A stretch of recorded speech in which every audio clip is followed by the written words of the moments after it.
Hello and welcome to today's Professional Development Learning. My name is Jess Boudry and I'm going to be your presenter today. Today we're going to be talking about the power of PLCs or Professional Learning Communities. Today's work is all focused around PLCs, and the goal for today is building some background knowledge about professional learning communities and what that connection looks like to a district's or a school's or classrooms or a team, whatever that looks like, to that mission, vision, values, and goals. Sometimes you'll hear me say commitments as well. That's another piece of it, but they're all kind of synonyms. So our agenda for today, we're going to start with an inclusive welcome. Then we're going to dig into what is a PLC and then how to PLC. Then we're going to look at that connection.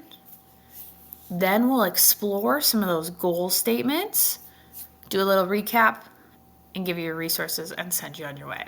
So that's our work for today.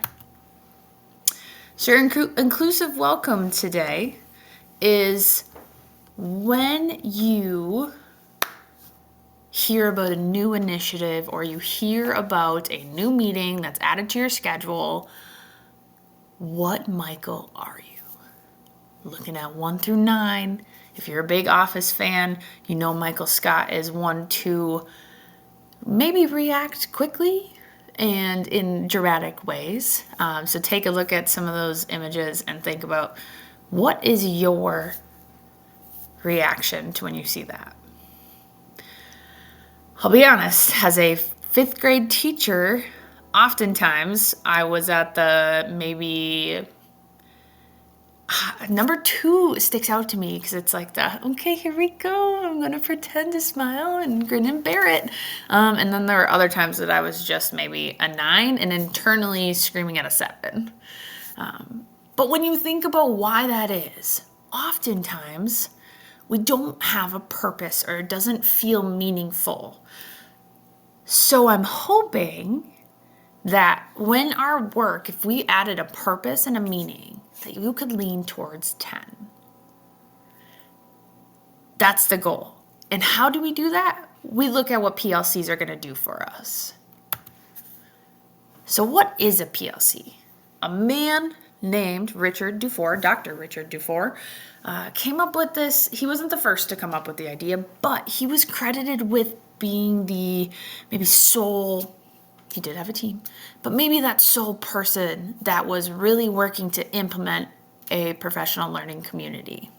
What that is, it's a collaborative effort of educators who utilize inquiry and research to improve student learning opportunities and outcomes.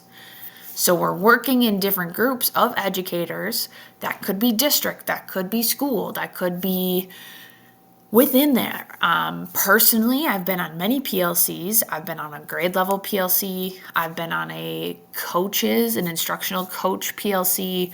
I've been on a UDL, SEL PLC. But we as a district and buildings are also PLCs. So when you think about that professional learning community, it does give kind of an umbrella term to all of those groups and all of those, what do we want to call them? Maybe organizations of educators and what they could do. But ultimately that goal is to use research-based, evidence-based practices to improve our student learning opportunities and outcomes. So why do PLCs? One, focuses on student learning. So when we talk about student learning, we're talking about increased or high levels of student learning. That's our ultimate goal. We want to provide those opportunities for our students to really thrive and show what they know and give them the chance to productively struggle, to show that they have the capacity to get there. The second focus is also a collaborative culture. Not one teacher can make this happen.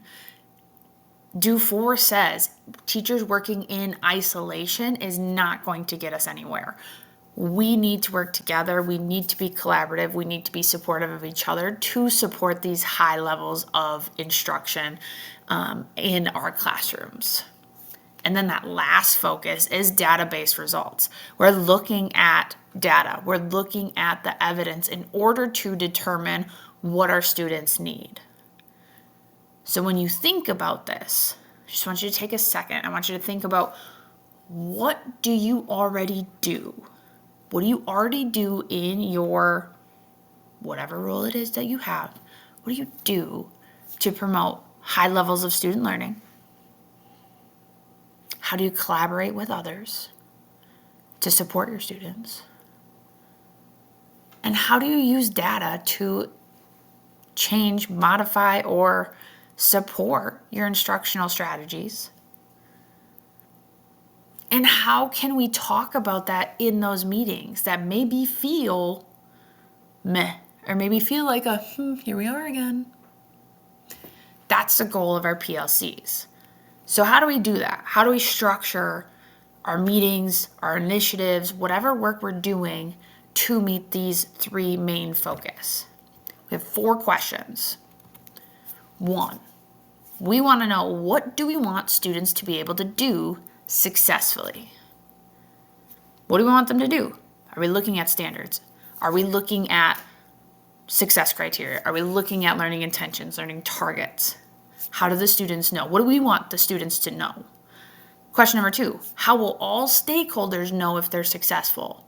How will teachers know if they're successful? How will parents know if they're successful? How will students know if they personally are successful? How does the community know if our students are being successful? What does that look like? Question number 3, what are we going to do if they don't know? Right? We taught them they should know,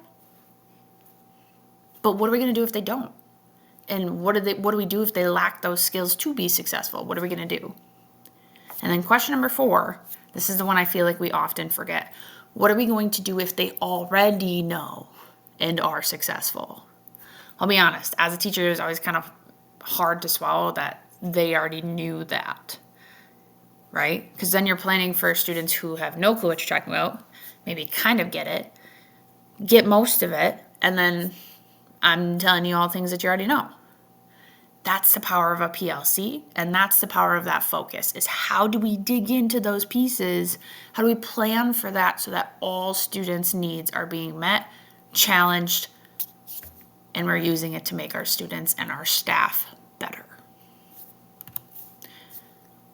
The answer is, and not the only answer, but one of the answers that Dr. Ryan, or Everett Ryan, really works with is, and talks about, is that it's rooted in your mission, vision, values, and goals. PLCs are successful when we do this and when we have a collective purpose.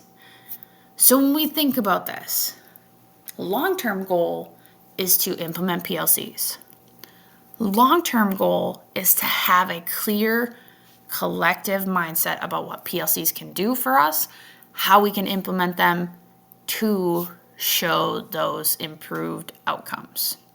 So our first goal as a group, what we're going to do, so we're going to collaboratively create our school's mission, vision, and commitments. That's a big task. Might sound little, but it's a big task. One way we can do that is we can explore some goal statements. So looking at, this is Random Lake's mission. This is most districts you can find their mission, vision, goals, values, beliefs, whatever it is, on their websites.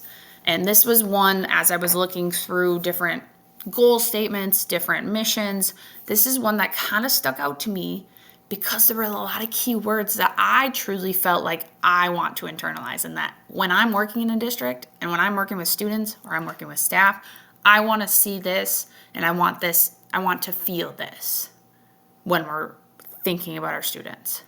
So Random Lake's mission says, the school district of Random Lake is an innovative learning community committed to fostering leaders in a safe, supportive, collaborative culture through personalized opportunities delivered in progressive student-centered classrooms. That's a lot. But these are the key words on the right-hand side: innovative, community, safe, supportive, collaborative, student-centered. Those all stuck out to me like, yeah, that's what I want my students to feel, and I want my parents to feel like, yes, that's what they do. I want us as a community to look at these and to really feel like our mission or our goal statements match what we do. And it's one thing to say them, we also need to own up to them. So I have a task for all of you. First things first. I want you to start thinking about what do other people have in their goal statements. Look at some examples. We know that scaffolding is an important piece for our students, so it's also important for us as learners. Below on all of those for Random Lake, Port Washington, Valdez, and New Holstein, I want you to use those resources below to view their mission, vision, values, and beliefs, and start to identify, like I gave you an example on the previous slide, those key words that resonate with you. Just start pulling some of those out. What are the things that we want as a district or as a building for people to see, and what we want to show our students, our families, our community members? What do we want to do? What do we want to show? What do we want to believe in? So each one of those is a link. I want you to take some time throughout the next week before we have another meeting together, and I want you to really take some time to dig through those. What are some of those words and some of those beliefs we have and we want to implement? Short and sweet, but lots of learning. Things to think about. 1, PLCs are effective in fostering student learning, collaborative communities, and improved outcomes. Those 3 main things, right? High expectations for our kids to improve high levels of learning. Got to work together. It's not going to happen on our own. And we got to look at evidence, look at the data in order to improve our outcomes. Those questions, PLCs are student-centered. What do our students need? What happens if they don't get the things that we're giving them? How are they going to know if they don't? What kind of feedback are we giving? And what are we going to do if they already know? And then that last piece is like, PLCs are rooted in collective goals. We have to be in agreement for our mission, vision, commitments. We have to believe in what we're doing, and we have to be able to really show and demonstrate that belief in what we do with our students. Lots of good resources in here. I know it looks just like a resource page, but these are all links for you. I highly recommend you look at them. You can see the URL codes there, not codes, but the URL websites that you can dig into.